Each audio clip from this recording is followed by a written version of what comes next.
말씀입니다. 베드로전서 1장 6절로 9절 말씀입니다. 베드로전서 1장 6절로 9절 말씀 우리 찾았으면은 다 같이 합독합니다. 시작. 그러므로 너희가 이제 시험을 인하여 잠깐 근심하게 되지 않을 수 없었으나 오히려 크게 기뻐하도다. 너희 믿음의 시련이 불로 연단하여도 없어질 금보다 더 귀하여 예수 그리스도에 나타나실 때에 칭찬과 영광과 존귀를 얻게 하려 함이라. 예수를 너희가 보지 못하였으나 사랑하는도다. 이제도 보지 못하나 믿고 말할 수 없는 영광스러운 즐거움으로 기뻐하니 믿음의 결국 곧 영혼의 구원을 받음이라. 아멘. 오늘이 베드로전서 강의 4번째입니다.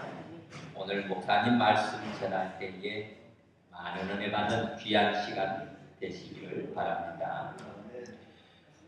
신학자 중에 유명한 분이 한 분 계십니다. A.W. 토저라는 분이 계셔요. 그분이 이런 말씀을 하셨습니다. 십자가에 못 박혔다. 다음 주면은 이제 우리 부활주일입니다. 이번 주 목요일이 예수님께서 제자들의 발을 씻기셨던 세종 목요일이고요. 금요일은 예수님께서 십자가에 못 박히신 성금요일입니다. 교회 절기상으로 이번 주간은 고난주간입니다. 내일부터 토요일까지가 고난주간입니다. 예수님께서 이제 모든 공생의 3년 동안의 사역을 마치시고 이제 십자가를 향해서 우리를 위해서 마지막 그 모든 죄를 씻기 위해서 자신의 목숨을 내어드리러 가는 절기입니다. 저 뒤에 그래서 고난주간 동안 매일 묵상할 말씀 자료집을 월요일부터 주일까지 할 수 있는 것을 드렸습니다. 가져가셔서 참고하시고 기도하시길 부탁을 드립니다. 자, 성금요일, 특별히 그날은 십자가에 못 박히신 날이기 때문에 우리가 금식을 하기도 하고요. 그래서 그 금식한 그 비용을 따로 산출을 해서 가난한 곳에 보내기도 하는 그런 모습이 한국의 그 교회의 풍습이기도 합니다.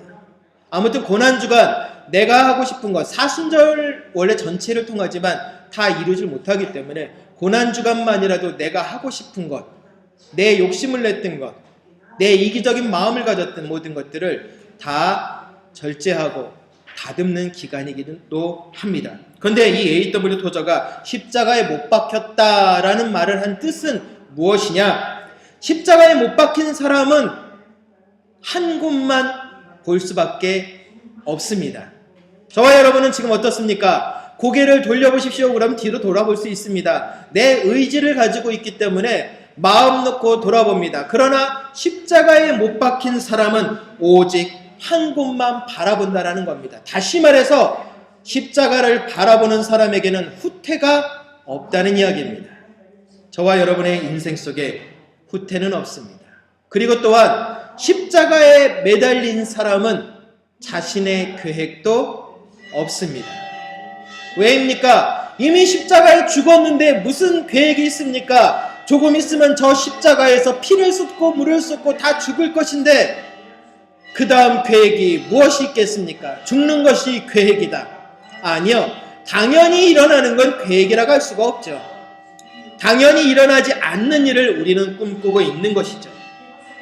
왜 이런 일이 우리에게 일어나느냐? 그리스도가 내 안에 사는 것이기 때문에 십자가에서 우리는 아무것도 할 수 없다라는 겁니다. 저와 여러분, 정말 예수님께서 저와 여러분들의 모습 속에 살아 계신다고 확신하십니까? 바로 그러한 모습이셔야 합니다.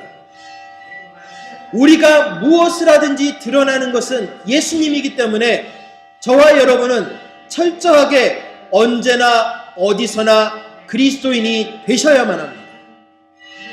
그렇지 않다면 결국 우리는 하나님과 상관없는 자입니다. 저와 여러분들 예수님과 관련 있고 싶으십니까? 그렇다면 언제나 어디서나 그리스도인답게 하셔야 합니다. 지금 베드로전서를 강의하면서 나누고 있는 내용은 소망이란 단어입니다. 그 소망은 예수님과 관계가 있을 때 소망이 생긴다고 말씀을 드려왔습니다. 예수님이 내 인생에 관련 없다.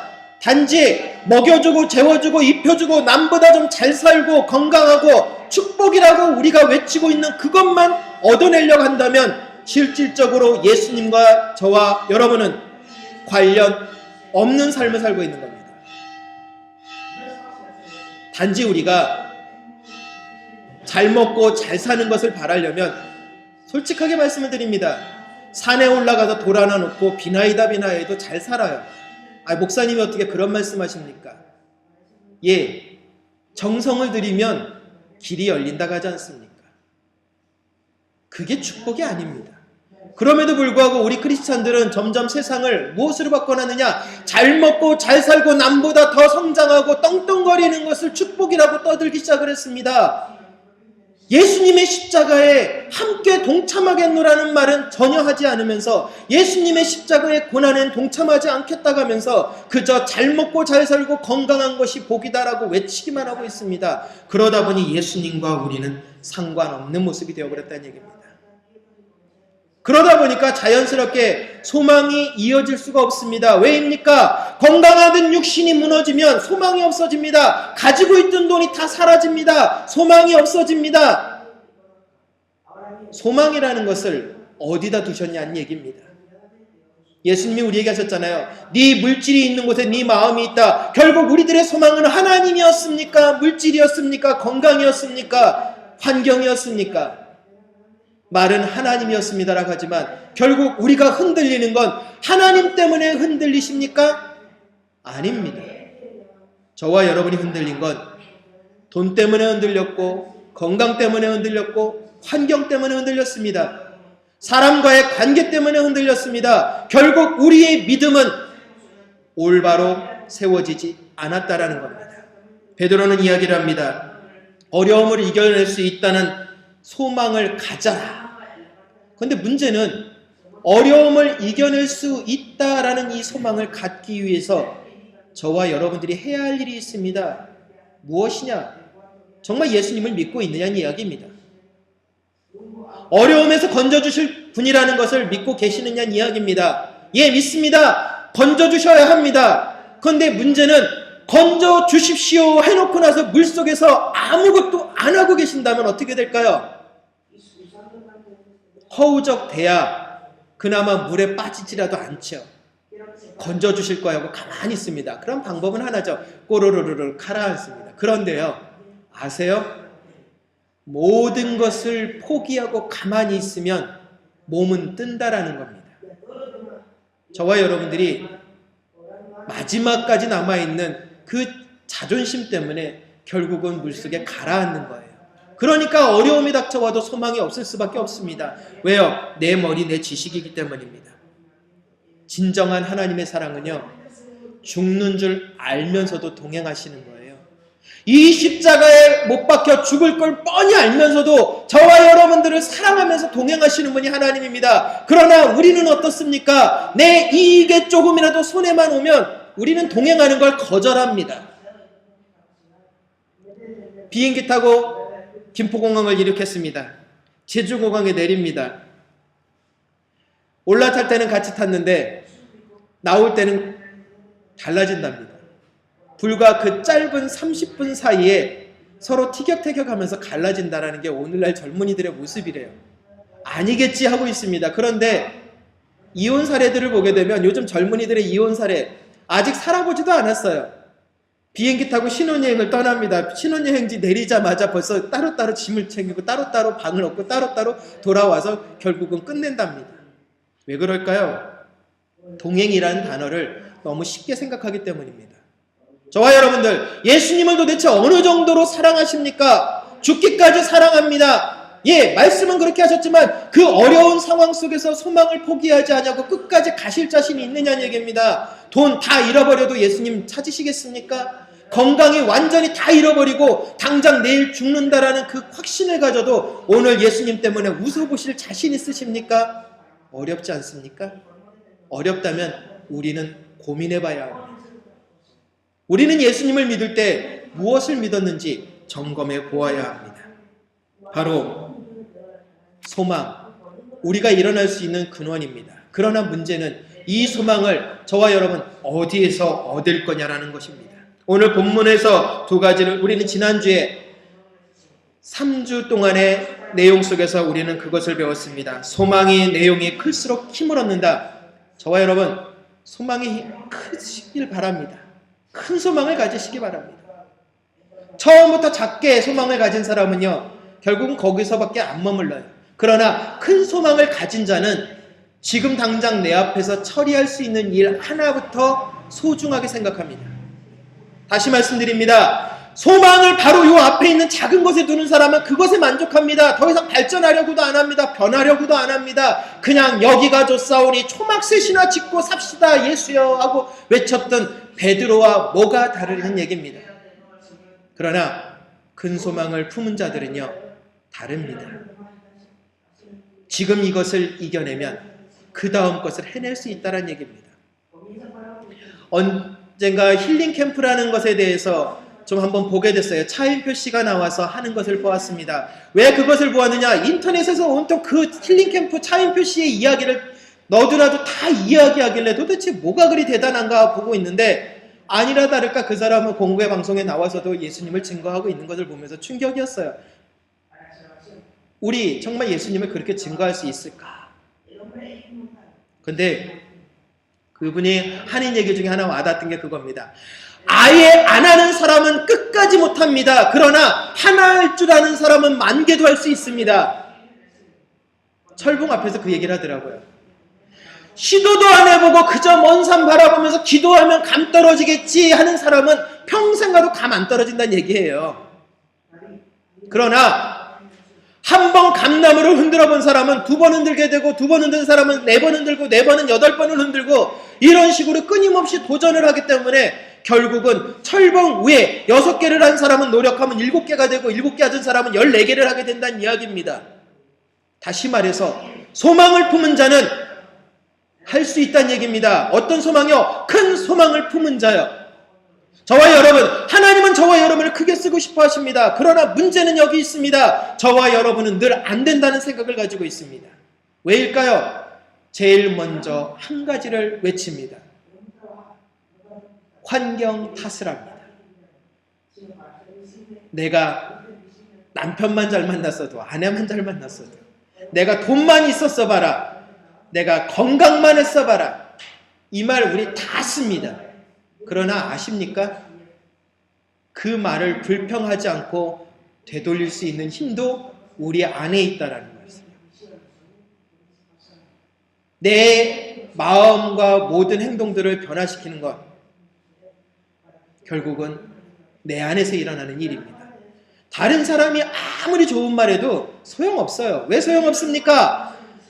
자신의 마음에서 변해야겠다라는 의지를 가지지 않으면 결코 변할 수가 없거든요.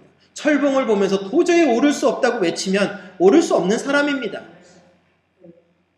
김동호 목사님께서 그런 말씀을 예전에 하신 적이 있었어요.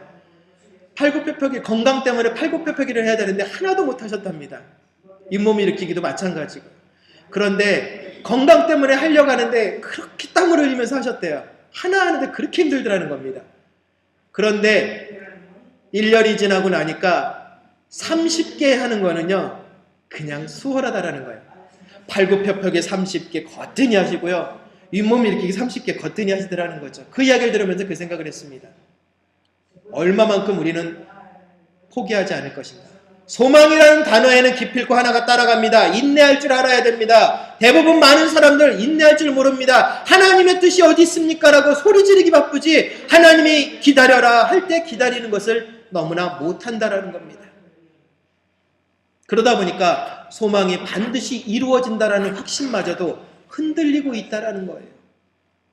정말 여러분들이 꿈꿨던 것 이루어지신다고 지금도 믿고 계십니까? 어떤 어려움이 와도 그거는 반드시 되어질 거라는 확신 가지고 계십니까? 흔들릴 거예요. 왜요? 어려움이 늘 우리를 흔들어 놓으니까. 그러나 아십니까? 그 어려움 속에서 포기하지 않는 자에게 그리고 한번 하나님의 뜻을 간구하는 자에게 그 모든 것이 풀어짐의 역사가 있다라는 것을요. 우리는 다 알면서도 못합니다. 저도 마찬가지예요.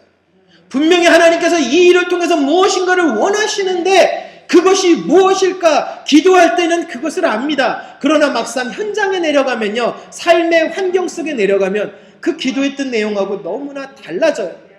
견디기 어렵다는 얘기입니다. 그러나 견디어내셔야 합니다. 왜입니까? 오늘 본문 6절에 말씀했습니다. 뭐라겠습니까? 너희가 이제 여러 가지 시험으로 말미암아 잠깐 근심하게 되지 않을 수 없으나 라겠습니다. 시험은 온다는 얘기입니다. 어려움은 온다는 얘기입니다. 그러나 어려움이 오늘 새벽에도 말씀드렸지만 끝까지 가는 분 계십니까?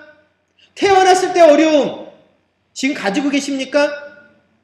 초등학교 때 그 어려웠던 고민들 지금까지 가지고 계십니까? 없습니다. 어려움을 가지고 있는 사람들 없습니다. 다 지나버렸거든요. 저와 여러분 이미 다 풀어져 버렸다는 얘기입니다. 그런데 우리는 어떻게 합니까? 그 잠깐 찰나의 순간을 못 견뎌 합니다. 못 견디는 이유는 딱 한 가지예요. 내 안에 예수님의 온전한 뜨거운 사랑이 있다면요, 견뎌낼 수 있습니다. 왜입니까? 예수님도 그 찰나를 벗어나고 싶어 하셨습니다. 이 십자가를 누가 지고 싶겠습니까? 생사람, 살아있는 사람 두 팔에 못을 박고 발에 못을 박아놓고 그 몸에 있는 피와 물이 쏟아질 때까지 6시간에서 무려 24시간을 걸어놓습니다. 죽여서 걸어놓는 게 아니에요. 살아있는 채로 걸어놓는단 말입니다. 더 고통스러운 건 뭔지 아십니까? 우리가 알고 있는 영상에는 그저 예수님과 두 강도만 그냥 멀쩡한 나무에 못 박힌 걸로 나오지만 아닙니다. 십자가 형틀에는요, 결코 그곳에 걸려있는 시체는 내리지 못하게 되어 있습니다. 그렇기 때문에 이미 앞에 못 박혀있는 썩어 문드러져서 살이 녹아내리고 있는 그 시신 앞에다가 마주보면서 서로 얼굴과 얼굴을 마주보면서 그곳에다가 못을 박아버립니다. 내가 고통 속에서 죽어가는 것보다 그 공포감에 죽어가게 만드는 거예요. 예수님 지고 싶으시겠어요? 여러분이 만약에 예수님이셨다면 지고 싶으셨겠습니까? 전 솔직하게 말씀드립니다. 자신 없어요. 저는 하나님이 아니기 때문에 자신 없어요. 왜요? 저도 제 인생 챙기기 바쁜 사람이니까요. 그런데 예수님은 지셨단 말입니다. 목사님 말씀대로 하나님이셨기 때문입니다.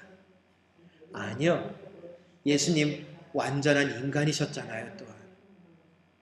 그래서 겟세마네 동산에서 눈물을 흘렸잖아요. 지금까지 아버지의 뜻대로 한 치의 오차도 내 뜻을 한 번도 주장하지 않냐고 오직 아버지의 뜻만을 외쳐왔습니다. 그런데 아버지, 이 잔을 마셔야 합니까? 근심 속에 쌓이기 시작하셨어요. 이 잔을 정말 마셔야 합니까? 3번이나 기도하는데 죽기까지 따르겠습니다. 결코 떠나지 아니하겠습니다. 큰 소리 치던 제자들은 뒤에서 예수님이 뭐라고 봤습니까? 내가 죽을 것 같으니까 나를 위해서 기도 좀 해다오 그랬더니 뒤에서 드르렁 코를 골면서 자고 있습니다. 이게 우리 모습이에요. 예수님이 무슨 말씀을 하시든지 무슨 행동을 하든지 제가 죽기까지 따르겠습니다. 말은 청산유수 같습니다. 그러나 정작 예수님이 내가 근심하여 죽게 되었으니 나를 위해 기도할 수 있겠느냐? 예수님 피곤해요. 이게 우리란 얘기예요. 그러니까 우리에게 문제가 있습니다. 하나님은 우리를 여태까지요, 견디기 힘들게 하신 적 없어요. 못 견디게 만들어주신 적 없다고요. 말씀하셨잖아요. 어떻게 해요? 고린도전서 10장 13절을 늘 언급해드리잖아요. 감당할 것밖에 안 주셨다고요. 감당하면 이겨낼 수 있거든요. 감당하면 능력이 나타나거든요. 그 감당이라는 단어가 바로 기적입니다. 미라클이라는 얘기예요. 내가 전심으로 감당하면 기적은 일어납니다. 단지 내 온전한 마음을 쏟아붓지 않거든요. 대충 계산하고 주판을 튕기면서 손해보지 않을 정도만 우리는 신앙생활합니다. 그러니 감당이 안 됐던 거예요. 하나님 앞에 우리 솔직하게 나갈 때 참 고민스러운 일 많잖아요. 그런 것들에 대한 진실함 늘 말씀드립니다. 하나님 앞에 진실하기 전에 사람들과 먼저 진실할 때 하나님과도 진실할 수 있다고 말씀드렸습니다. 사람과 사람 관계에서 진실하지 못하면요, 하나님과도 진실할 수가 없어요. 왜요? 이 땅에서도 진실하지 못하는데 어떻게 하늘의 마음을 움직이겠습니까? 우린 기도합니다. 이 땅에서도 풀면 하늘에서도 풀릴 것이다. 예, 그러려면 진실하시길 부탁을 드립니다. 십자가의 사랑처럼 진실하시길 부탁을 드립니다. 그렇게 진실하셔야만 하늘에서도 풀립니다. 그냥 내가 이 땅에서도 기도회에는 이런 유가 날 수 없다 해서 기도한다고 다 풀어지는 게 아닙니다. 그 기도회는 땀방울을 쏟아내야 합니다. 바로 그것이 열쇠입니다. 그냥 무조건 하나님 앞에 기도하면 도깨비 멍멍이처럼 예따 하고 던져주는 그거 없습니다. 전심으로 부르짖으라 하셨거든요. 하나님 앞에 그 만남을 원하시면요, 전심으로 부르짖으라 했잖아요. 그만큼 어려워요. 그러니까 소망을 가지고 포기하지 말란 얘기예요. 그런데 우리는 가다가 중단합니다. 그래서 늘 말씀드리잖아요. 가다가 중단하면 안일감만 못하다고 제가 늘 노래같이 부르는 거 있지 않습니까? 차라리 가다가 중지할 거면 안 가는 게 낫다고요. 왜요? 가다가 중지하면 뭐만 커지냐? 머리만 커져요. 그래서 예전에 전도여행을 가게 되면요, 참 박식하신 분들을 만날 때가 있어요. 어르신들이 얼마나 성경을 꿰뚫어서 얘기를 하는지 몇 장 몇 절하고 앞에 전도사를 앉혀놓고 설교를 하셔요. 그러면서 논어 맹자를 끌고 오고 사서 삼경을 끌고 오고 그리고 나서 책은담을 끌고 오고 그러다가 나중에 어떤 분은 불경에 쫙 해가지고 끌고 와가지고 이러이러하기 때문에 전도사 하고 하시는 분이 있어요. 그럼 그냥 확 막혀요. 그럼 거기다 대놓고 더 이상 할 말 없어요. 근데 딱 한마디만 하고 갑니다. 그래서 어르신 지옥 가시겠다는 얘기입니까? 천국 가시겠다는 얘기입니까? 그냥 가만히 노려보세요. 화가 난다 이거죠. 내 지식을 무시하냐 이거죠. 그리고 나서 한마디만 더 드립니다. 구원은 지식이 아닙니다. IQ 100짜리 넘어서 200짜리 1000짜리까지 올라간들 70개국 언어를 마음 놓고 구사한들 천국 가는 거하고 상관없습니다. 그 마음에 진실함이 없다면 그 모든 걸 알고는 계시지만 그 알고 계신 내용을 믿으십니까? 안 믿는다. 나를 믿지. 그 보십시오. 본인 믿으니까 본인은 지옥 가실 겁니다. 제가 그래버렸어요. 근데 재미난 건요. 화요일날 그렇게 만났는데 저희가 금요일날 밤에 이제 떠나와야 되는데 마지막 금요일날 밤에 집회를 했어요. 집회하고 이제 새벽에 떠나는데 금요일날 밤에 그 어르신이 오셨더라고요. 그러면서 하시는 말씀이 그겁니다. 그래, 예수가 도대체 어떤 사람인지 다시 한번 느껴볼랜다. 그래서 그 교회에서 신앙생활을 시작하셨다라는 얘기. 거기서 이제 쭉 저희들 떠나면서 그 고백을 하고 왔는데 그 뒤에도 한동안 계속 서신교류를 하면서 그 교회 담당 전사님하고 얘기를 했을 때 신앙생활 진짜 잘하시더라는 거죠. 알고 있던 지식이 삶으로 뿌리내게 하려고 애를 쓰셨다는 것을 기억을 합니다. 하나님 앞에요. 이겨내십시오. 온전한 마음만 가지고 있으면 이겨낼 수 있습니다. 감당할 수 있다겠는데 왜 기적을 못 만들어내시느냐고요? 진정한 소망도 없고 우리에게 그만한 열정이 없기 때문입니다. 하나님은 주신다고 하셨는데 문제는 그것을 받아 누릴 만한 우리의 자세가 안 돼 있다는 얘기예요. 하나님 모든 것을 치유하시고 모든 것을 회복시키시고 풀어내시는 분입니다. 그럼에도 불구하고 우리가 하나님 앞에 어떻게 하고 있느냐는 얘기입니다. 두 번째, 고난이 큰 유익을 줄수록 큰 힘을 얻는다라고 되어 있습니다. 이 말씀은 무엇이냐? 사막을 지나가고 있습니다. 사막을 지나갈 때 제일 먼저 갈급한 것이 뭘까요? 물이요. 그러면 무엇을 사모할까요? 오아시스요. 이 사막에 오아시스가 나타나면 좋겠다. 그런데요, 안 나타났어요. 물이 다 병에서 떨어졌습니다. 낙타를 타고 갔는데 낙타 결국은 잡아가지고 등에 있던 물까지 다 마셨습니다. 사막에 낙타를 이동하는 건 낙타 등에 저장되어 있는 물을 이동하면서 결국은 잡아서 먹이로도 쓰지만 그 물주머니를 가지고 또 물을 먹거든요. 사막에서 낙타들은 물 안 먹고 행군하는 이유가 자신의 등에다가 그만큼 사막을 가로 횡단해도 될 정도의 양의 물을 저축하고 가거든요. 그러니까 사막의 유목민들이 그렇게 살았습니다. 결국은 낙타도 다 잡아먹었어요. 이제 맨발로 걸어가야 되는데 뜨거운 태양빛을 어떻게 걸어가시겠습니까? 그런데 오아시스가 나타났습니다. 드디어 달려갔습니다. 그런데 그곳에 있는 물에는 이미 이끼와 온통 냄새가 납니다.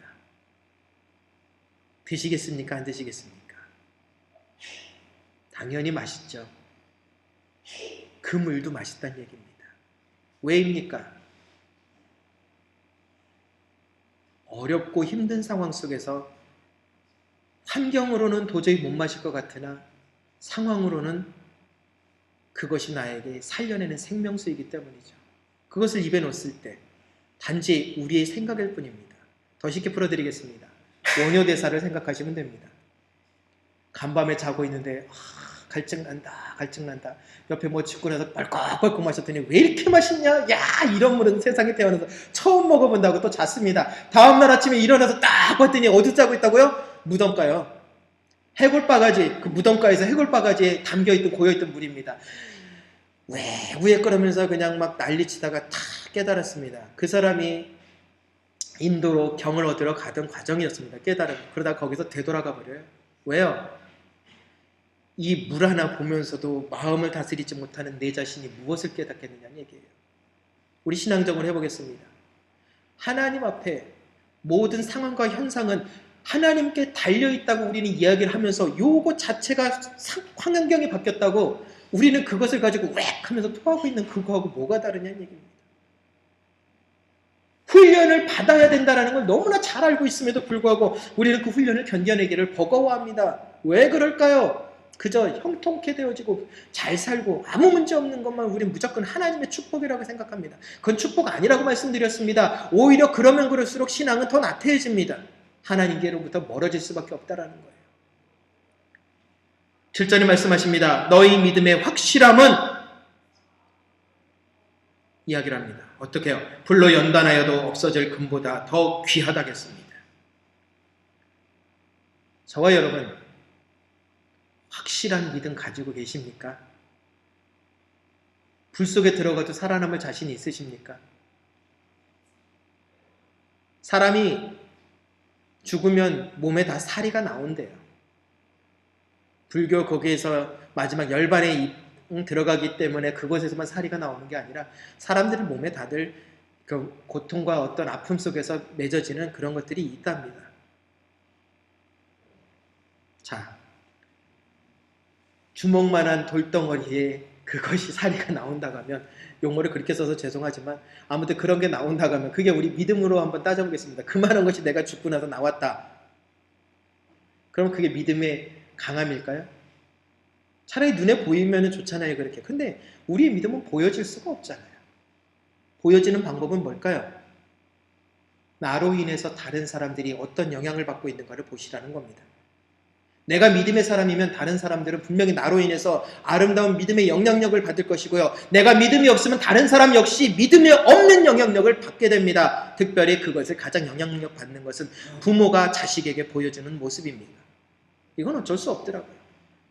교육학을 공부하다 보니까 자녀들의 인성을 형성하는 90%는 부모라고 되어 있습니다. 왜요? 하루 종일 보는 게 부모님이거든요.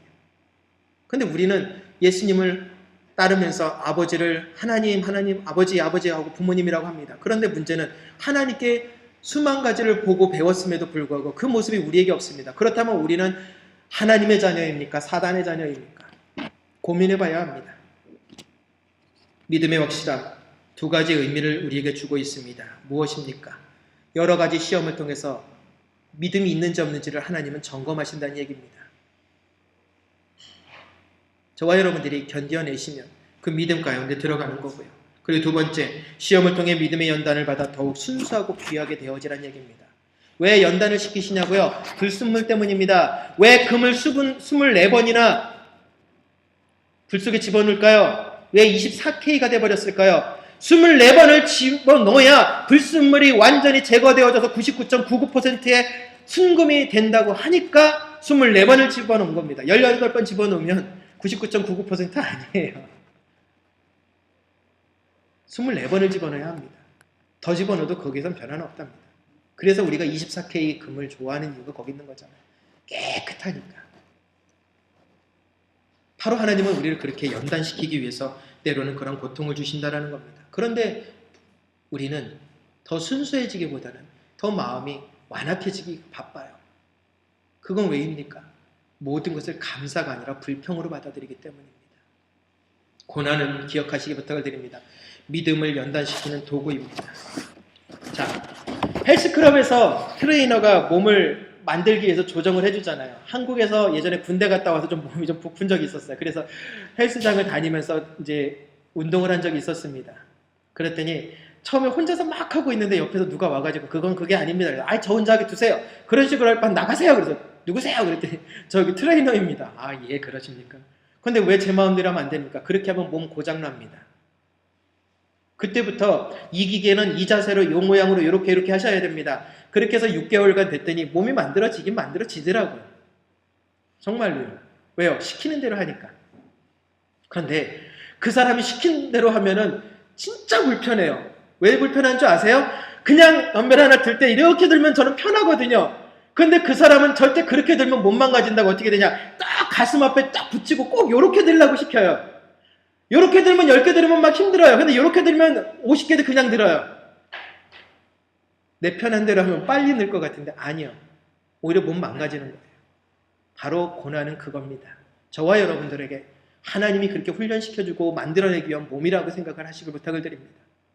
이겨내십시오. 고난은 우리를 연단시켜주는 겁니다.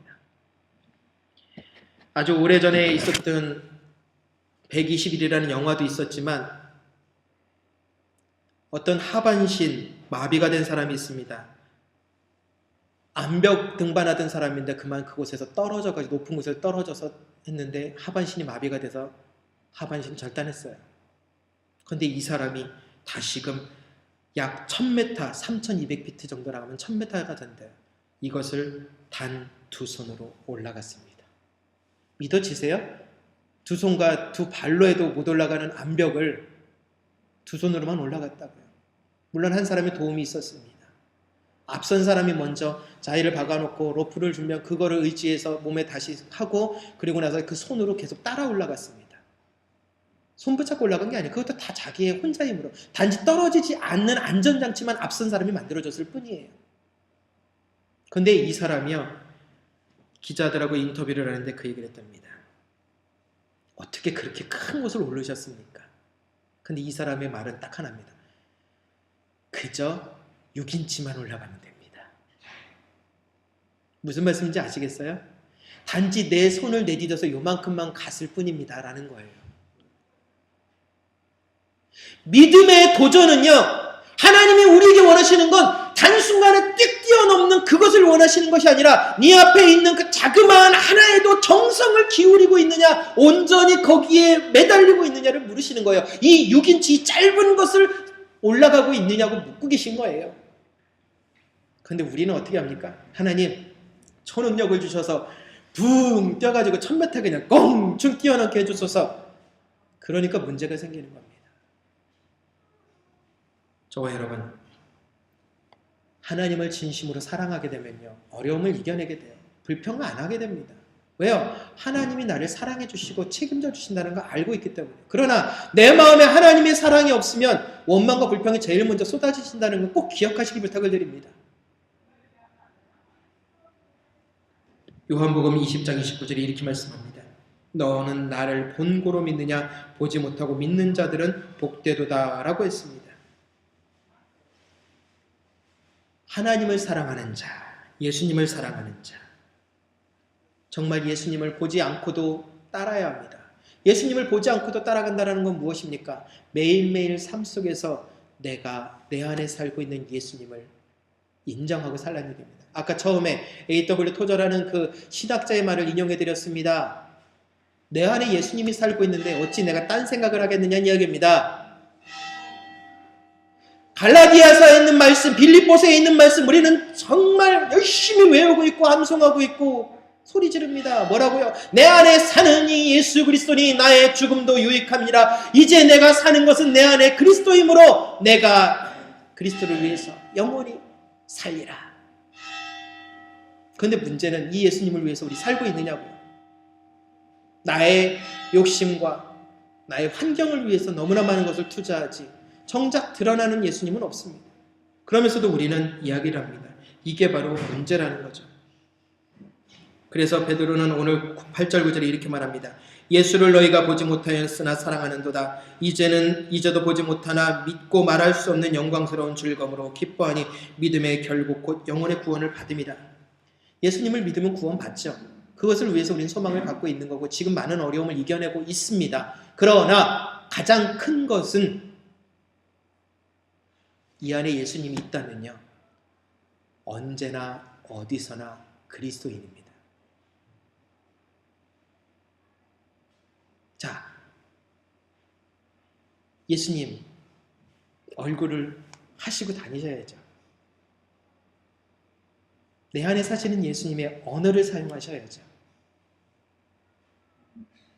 우리의 말과 행동은 예수님과 상관없으면서 그러다 보니까 우리에게 문제가 생기는 거예요. 견디어내지 못하는 이유는요. 온전한 예수님의 그 마음이 여기서 역사하시면 무엇이 문제입니까? 귀신 들린 자들이요. 대적해보고도 하지만 잘 안 도망가요. 왜 안 도망갈까요? 내 믿음 때문이에요. 예수님이 능력 없으셔서가 아닙니다. 그까지 사단이요. 예수님 보혈의 피 한 방울이면 그 사단물이 졸개들여 몇만, 몇십만 명, 몇천만 명이 몰려와도 한순간에 날려버릴 수 있습니다. 그럼에도 불구하고 씨름하고 있어요. 왜 씨름할까요? 이유는 딱 한 가지입니다. 이 안에 예수님이 없기 때문이에요. 내 생각에 가득 차 있는데 이겨낼 수 있겠느냐는 얘기입니다. 그럼 예수님을 어떻게 가득 채워야 합니까? 오늘 본문의 이야기를 합니다. 세상의 악과 해를 이겨내라고요. 타협하지 말란 얘기입니다. 융통성 좋은 게 좋은 겁니다. 아니요. 신앙생활에서는 좋은 게 좋은 거 없습니다. 신앙생활은 명명백백해야 됩니다. 희든지 껌든지 중간에 회색 없습니다. 이렇게 하다가 나중에 하나님의 은혜로 되돌아가면 되지 않습니까? 그럴 때마다 전 제일 불안해요. 왜냐고요? 그 돌아갈 시간이 언젠데요? 저는 제가 돌아갈 시간 모릅니다. 그래서 늘 불안해요. 만약에 제가 돌아갈 시간 알면 정확하게 그러겠습니다. 그런 프로그램이 있어요. 인터넷에 보니까 제 모든 몸무게와 키와 모든 환경과 살아오는 모든 패턴을 입력을 하면 대충 몇 년도에 죽을지, 몇 년도 몇 월, 며칠, 몇 시, 몇 분, 몇 초에 죽을지 나오는 그 프로그램이 인터넷에 있더라고요. 어떤 사람이 만들어낸 게 있어요. 대충 그거 한번 해봤어요. 목사님들이 한번 심심해서 해보자고 해서 해봤어요. 쭉 들어가 봤더니 2040 몇 년이라고 하길래 아직 많이 남았다. 앞으로 한 30년 남았네. 30년 안 되겠구나. 예리엘 때문에 더 있어야 되는데 큰일 났네. 그 순간 이 생각 저 생각 하다가 웃고 말았어요. 정말 그때까지 갈 수 있을까? 그리고 또 그때 가가지고 넘어가고 있는데 그 시간 때문에 마음 졸이다가 결국 조금 있다 몇 초 후에 죽을 거야 땡! 하다가 진짜 그것 때문에 놀래가지고 심장마비로 죽으면 어떡해요? 20년 더 살 수 있었는데. 뭘 말씀드리고 싶으냐? 결코 신앙은 타협이 없다는 얘기를 말씀드리고 싶어서 그랬습니다. 고지식하셔야 돼요. 신앙은요. 그래야 하나님께 인정받습니다.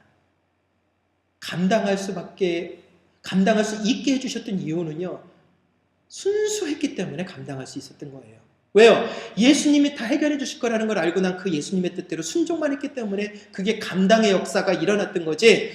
그 문제가 안 풀리고 감당이 안 된다고 불평 원망 쏟는 이유는 딱 한 가지로 생각하시면 됩니다. 내 안에 예수님 없다고 생각하시면 100% 맞다고 생각하시면 돼요. 그저 필요할 때만 부르는 친구일 뿐인 거죠. 그건 신앙 아닙니다. 신앙은요. 예수님 때문에 죽으셔야 돼요. 왜요?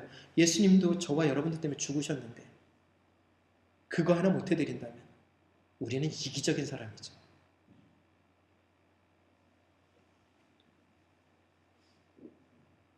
미국의 신학자인 토니 캠플이라는 사람이 95세 된 95세 이상 된 50명에게 물었답니다. 만약 당신이 다시 태어난다면 어떻게 살아가기를 원하십니까? 라고 했더니 가장 많은 질문이 첫 번째가 뭘로 나왔냐? 날마다 반성하며 살겠습니다. 95세 이상 되신 분들 50분에도 설문을 했는데 첫 번째 가장 많은 대답이요. 날마다 반성하면서 살겠습니다.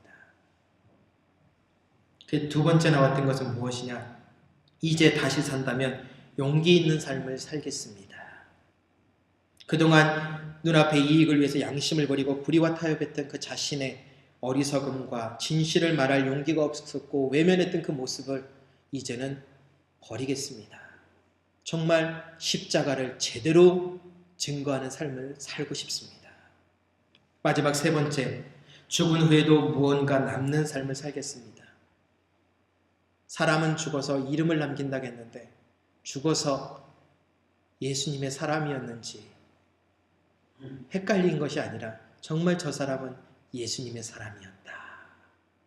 이 말을 듣고 가고 싶다라는 게 95세 대신 50분의 대답이더라는 거죠. 저와 여러분 어떠십니까? 돌아오지 않는 인생입니다.